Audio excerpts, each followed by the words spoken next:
Hi friends, my name is host Eric, and I am the host of Talking with Famous People, and I think it's fair to say I'm something of an expert on cognitive functions and personality type. I'm going to title this video, The First Video on Cognitive Functions You Should Ever Watch. Talking with famous people.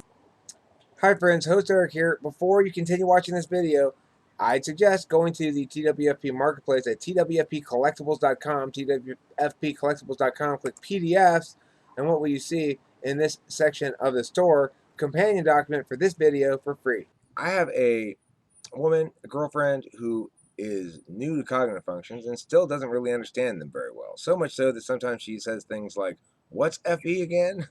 It makes me realize that I really need to make a primer. Without further ado, I'm going to go through this as quickly as possible while still hopefully providing you all the information you need to get an introductory basics of MBTI types and cognitive functions. Where does all this stuff come from? Well, MBTI is a practical application of the model called Jungian cognitive functions by Carl Jung. He was a psychologist slash philosopher guy back in the day, and Briggs and Myers took his idea and tried to make it practical for workplace psychological evaluation, primarily. So what is a cognitive function then? Well, a cognitive function is simply a way of paying attention. It's a way of paying attention. So right now I'm twiddling with this. I'm not really paying attention to it, but I'm giving some of my attention to it as I'm talking to you. I'm splitting my attention in that regard, but these two kinds of attention, fiddling with this and talking to you, are not mutually exclusive. You can do both at the same time. Cognitive function says, what kinds of paying attention do you prefer? How many cognitive functions are there? Well, there are 8 distinct ways of focusing their attention, so really there are 8 cognitive functions, but how do we categorize them? Well, we divide them into 4 kinds of functions: intuition, sensing, thinking, and feeling. How do these functions relate to each other? Well, they go on 4 axes: extroverted intuition and introverted sensing, extroverted sensing and introverted intuition, extroverted thinking, introverted feeling, extroverted feeling, introverted thinking. Don't worry about those terms or complications right now. That's just a brief mention of it. We're going to go back to the basics here right away. What are all the what is left of those letter codes? It represents the kind of the function that it is plus the attitude of the function. That makes it a 4-letter code. So I'm talking about intuition, I use letter N. I'm talking about extroverted intuition, I put a little E after it. Introverted intuition, I put a little I after it. NE is extroverted intuition. NI is introverted intuition. TI is introverted thinking, and so forth. So what's a cognitive function stack? Well, it's the order of habitual preference by which a person expresses one manner of attention over another. So if you habitually pay attention by twiddling with stuff and pay more attention to twiddling stuff so that you don't really pay attention to what you're talking about, then you're preferring one manner of attention over another. What then is a personality type?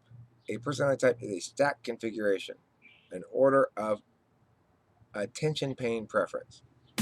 And what does this mean to you? Well, it means that everybody, including myself, has a single type which never changes over the course of your lifetime. And knowing your type means knowing your own defaults, which allows you to expand beyond them, challenge them, otherwise understand what you're doing and why more effectively. So in order to understand MBTI 4-letter codes, which is where we're starting here, we've got 4 pairs of letters. You're either an E or an I, you're a S or an N, you're a T or an F, you're a J or a P. So what do those letters mean, and how do they represent the cognitive function stacks, and how does that link in together? Okay. Extroverts, introverts. Extroverts are energized by interactions. If I go out and have a party with some friends and I'm having a good time, I want it to keep going on and on and on. I'm not getting tired, I'm getting more energized by these interactions.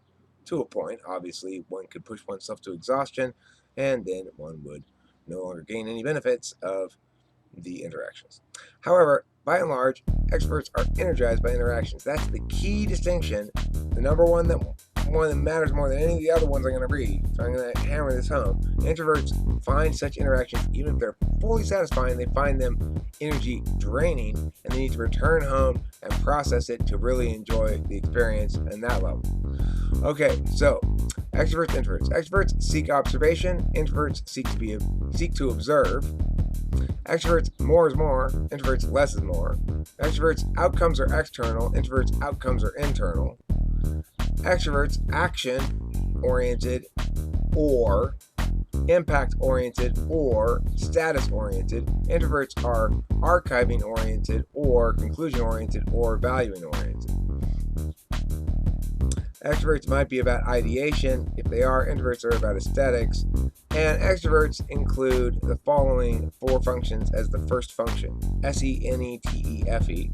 That's extroverted sensing, extroverted intuition, extroverted thinking, extroverted feeling. Introverts include introverted sensing, introverted intuition, introverted thinking, introverted feeling. So one quick definition of extrovert and introvert is if you have an extroverted function first, then you're an extrovert. If you have an introverted function first, you're an introvert.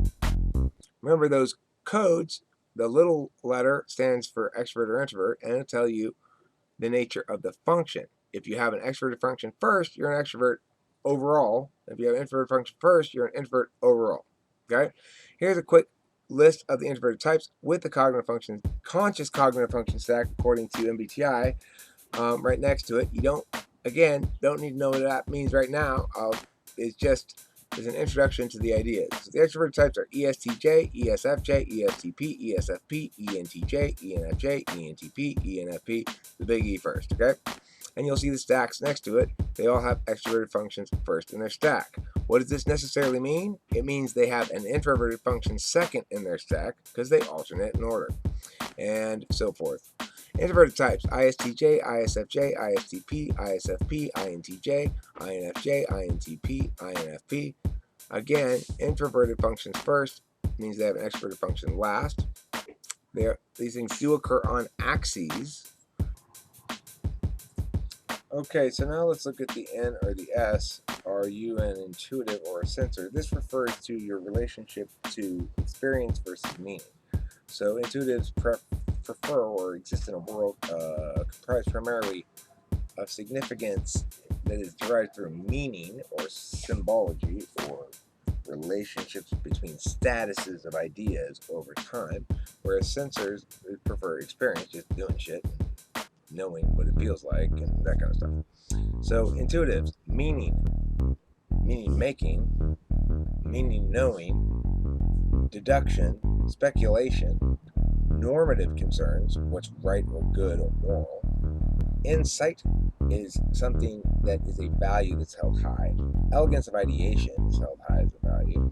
And intuitives are ontologically valid but unsound by nature, which means they're concerned about their moral agency but fail to be fully human on a physical level. Sensors, on the other hand, are about experience, executing, remembering, observing, performing, prescriptive stuff. What you should do for good practical reasons versus what you should do because of moral reasons. Application of ideas rather than their insightfulness. And the reliability of knowledge versus the elegance of ideation. And sensors are ontologically sound. They are real in and of themselves as humans, as beings in the physical world, but they're invalid in the sense that they don't by nature relate to what's ultimately equally important, and basically they prefer the physical world over the metaphysical world. Okay, so next let's look here, and you're probably an intuitive. If you're watching this video, you're probably an intuitive. There's a decent chance. Remember, intuitives make up 30% of the population, sensors 70% of the population, but most of the people who are interested in this kind of meaning-making, ideation, speculation, deductive stuff, knowing, normative stuff, moral of it, are intuitives. That's what this stuff is right here that we're doing. Next question, are you a thinker or a feeler? Are you a feeler or a thinker? Please note, feelers are smart. Thinkers have feelings. Everybody employs both manner of attention, but everybody also tends to use one as determinant when matters in dispute need to be decided. So, feelers pay most attention to the following factors: people, power, relations between people, caring about people one way or the other, whether it's caring about them yourself or whether they care about you, and fly killing. No, that's everybody cares about that. Wanting stuff, what you want, accepting, knowing how to get what you want or accept what you want, experiencing things that are moving, questions of if you're going to do something, whether that's a good idea.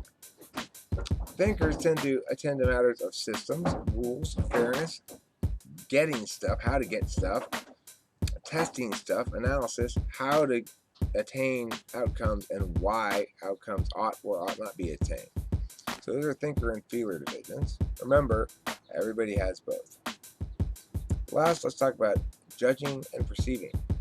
MBTI does something that's a little bit difficult to explain, perhaps, or get, but just because you have a J after your name doesn't necessarily mean you're a judger. Just because you have a P after your name doesn't necessarily mean you're actually a perceiver. MBTI puts that J or P according to the first extroverted function. So for me, I'm an extroverted perceiver first. I have extroverted intuition, my dominant function. So I'm a P. Now that makes sense. I am a P. But let's say I were an INTP. Well, then I have introverted thinking as my dominant function, which is a judging function, but they call me a perceiver because my second function, extroverted intuition, is my first extroverted function, which means they say that makes me a perceiver. But regardless of what they say, remember that they're telling you, MBTI is saying, this is how you display as a judge or a perceiver, not how you are. So let's look at the difference. Judges, they prefer results, predictability, conclusiveness, static metrics. They're object or subject based. Introverted perceivers, remember, as I said here, are introverted perceivers extrovert their first judging function, so MBTI calls them judgers, whereas introverted judges extrovert their first perceiving function, so MBTI calls them perceivers. Perceivers, in contrast to judgers, are process-oriented, prefer flexibility, ambiguity. They have fluid evaluatory metrics, which means they might make decisions differently at different times based on different reasons, stuff like that. They are action or meaning-based rather than object or subject-based. And introverted judges extrovert their first perceiving functions, so MBTI calls them perceivers. As I said, extrovert perceivers extrovert their first perceiving functions, so MBTI calls them perceivers. So in other words, with the extroverts, MBTI has it right. With the introverts, they have it backwards, in my opinion. Regardless, I've made the little list here to show you exactly, make it really clear. These MBTI Js are actually the leads of their perceiving functions. ISTJ, ISFJ, INTJ, I'm the best. Need to understand right now that you within you have the power, you have the capacity, you have the capability, you have the gumption, you have the panache. You got it. It's there. It's within you. It's good. I'm rich. I'm the best. I'm the greatest. I'm the greatest. I'm the best. I'm rich. I'm the best. I'm the greatest. I'm the greatest. I'm the best.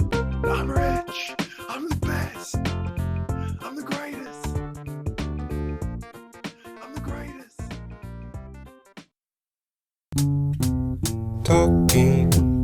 Talking with famous people.